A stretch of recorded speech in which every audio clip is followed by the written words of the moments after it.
নতুন বছরকে বরণ করে নিতে সারা দেশেই প্রস্তুতি চলছে, সেই প্রস্তুতি বরিশালেও চলছে। বরিশাল থেকে এই মুহূর্তে আমরা যুক্ত হব আরিফুল ইসলামের সাথে। আরিফ শুনতে পারছেন আশা করি। আরিফ, একটু জানবো বরিশালে কেমন ধরনের প্রস্তুতি চলছে বর্ষবরণের?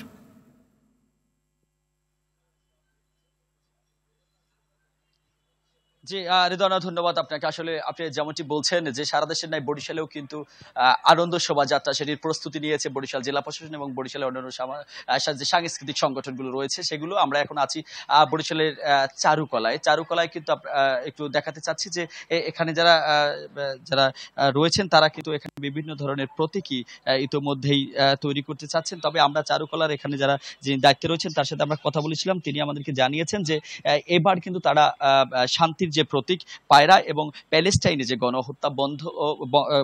গণহত্যার ঘটনায় যে প্যালেস্টাইনে গণহত্যা বন্ধ করে, এই প্রতীকগুলো নিয়েই তারা আসলে এবার মঙ্গল শোভাযাত্রা করবে ঠিক সকাল 8টায় এবং বরিশাল বিএম স্কুল থেকে তারা এই শোভাযাত্রাটি শুরু করবে। অপরদিকে আমরা জেলা প্রশাসনের সাথে কথা বলেছিলাম, তারা আমাদেরকে জানিয়েছেন তারা 9টায় বরিশাল সার্কিট হাউস থেকে জনসাধারণকে নিয়ে এবং বিভিন্ন সম্প্রদায়ের লোকদের অংশগ্রহণে তারাও কিন্তু সেখান থেকে মঙ্গল শোভাযাত্রা করবে। এছাড়াও সরকারিভাবে বিভিন্ন ধরনের তারা কর্মসূচি হাতে নিয়েছে, চিত্রাঙ্কন প্রতিযোগিতা থেকে শুরু করে বিভিন্ন ধরনের কর্মসূচি তারা হাতে নিয়েছে। অপরদিকে বরিশালের যে অন্যান্য যে সংগঠনগুলো রয়েছে তারা কিন্তু গতবারের তুলনায় এবার অল্প পরিসরে তারা এই আয়োজনটি করেছে। একটু জানাতে চাই, বরিশালে কিন্তু বরাবর 3 দিন একটি মেলা অনুষ্ঠিত হয়, এই বৈশাখী মেলা বরিশালের বিএম স্কুল মাঠে। সেটি কিন্তু এখন কমিয়ে 1 দিন করা হয়েছে।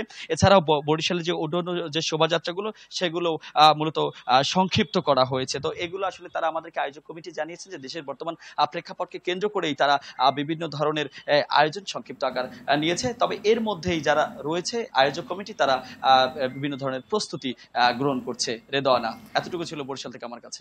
আরিফ, ধন্যবাদ আপনাকে।